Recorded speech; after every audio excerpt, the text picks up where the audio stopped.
On April 22nd, 2015, Gary Henson received a knock at his door. It was a local police department. They were there to inform him that his 20-year-old son, Garrett, had been found dead from an accidental opiate overdose just 1 week after getting out of rehab to try to treat his opiate addiction. I'm going to talk to you today about the opiate epidemic that exists here in America and how to make a change. I'm going to talk about the negative stigmatisms that exist, how to fix the problem, how to begin fixing the problem, and how you can be the difference and be a voice.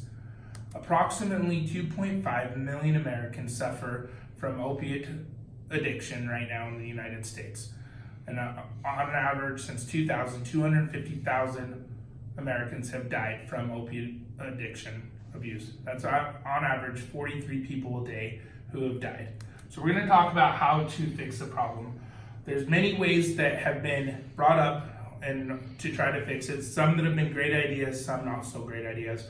I'm going to talk about 4 really good solutions that have been introduced and how we can start making the difference. First one is educating physicians. The second one's going to be physical therapy, introducing physical therapy. There's medication-assisted treatment. That's going to be with methadone, also known as MAT, and then safe injection sites. So let's talk first about educating physicians. As of right now, one of the biggest issues that exists is that physicians are simply not educating their patients. One of the issues was that when opiates were starting to be introduced in the early 1990s, that physicians were being told that the opiates were not going to be addictive. Now this is a very common myth that it still exists, that these opiates are not addictive, when in truth, they're extremely addicting and being what's taking the lives of millions of Americans. The other thing we're going to talk about is finding an alternative method to prescribing the opiates and what physicians can actually do to help educate their patients. So we'll start with physical therapy. One of the reasons that people are using opiates is for chronic pain. It's estimated that over 116 million people suffer from chronic pain. These are going to be people that are seeking opiates or seeking forms of treatment to help alleviate the pain. What physical therapy can do is it can help create a balance between the chronic pain as well as the opiate use. Now, a lot of times after a major surgery, there's going to be need for an opiate prescription. So I'm not saying that we should just eliminate opiate prescriptions altogether. I'm merely stating that we need to find a balance between the opiate prescriptions and physical therapy, and introduce physical therapy as the mainstream, so that as soon as the body can handle the little bit of the chronic pain more easily, that the opiates can eventually be weaned off of the patient. There's also medical assisted treatment. Now this is going to be more for those who are already addicted to opiates. So this is going to be the 250 million Americans that we're talking about who are already addicted to the opiates as of right now. Trying to wean them off it is not going to solve the problem because they are already addicted. Their brains are already wired to be addicted to these medications, which is causing the overdoses. One such medically assisted treatment is going to be methadone. Now, a lot of people don't like this, and a lot of opponents of methadone are simply saying that this is just another avenue to let addicts get high. That's simply not true. So one of the things that methadone is going to do is it's going to help alleviate the brain wiring that is calling for the addiction or the need for the opiate.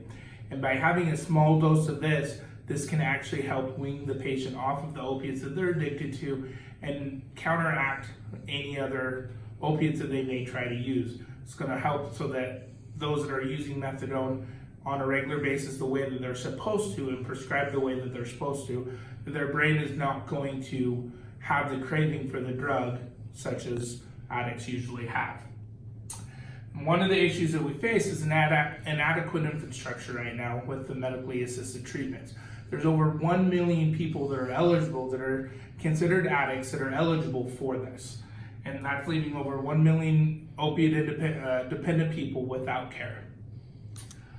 Now, one of the probably biggest things that have not been introduced here in the United States yet, it's been introduced in Canada but not here in the United States, is safe injection sites. The issue with safe injection sites is that, or what counter opponents are going to say of safe injection sites, is it's allowing addicts to get high. Safe injection site is where someone who's addicted to opiates is able to go and essentially inject themselves or shoot up the drug that they're addicted to. The way that this is going to be helpful, though, is that it's going to be medically monitored. So there's going to be a medical professional on hand to make sure that patients aren't overdosing and giving them the right treatment. One of the issues with overdose, or what causes overdose, is that when somebody stops using a drug for a long period of time, their brain no longer becomes used to the amount that they were using before. When they choose to go get high again or use again for the first time in a long time, they're used to a certain amount. They go to use that amount and their brain can no longer handle that, which is what causes the overdose.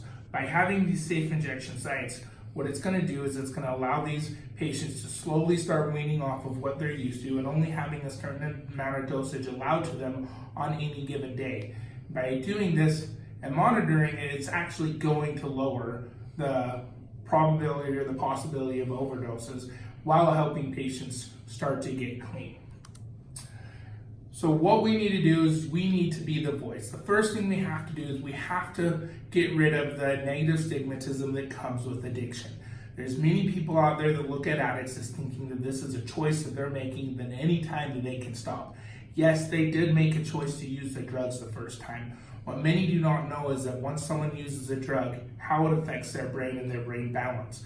That these opiates are being tied to transmitters in the brain that are causing this addiction. So once someone is addicted, it is not simply just saying that they can stop using drugs at any time. We have to be the voice to get rid of those myths and start educating about the dangers of opiate use and helping those that are addicted now to become clean. You can write to your senators to demand a change. You can educate others, which is going to probably be one of the biggest things. When you hear people talk about the negativeness of addiction, it is best to just simply educate them of what addiction really is and how they can become a voice rather than an opponent of helping this addiction and opiate crisis become overcome. You can push to be the difference. I challenge you now to no longer just sit back and listen to the issues that we face with the opiate epidemic, but rather yet to become the actual voice and to stand up and make a difference. Thank you.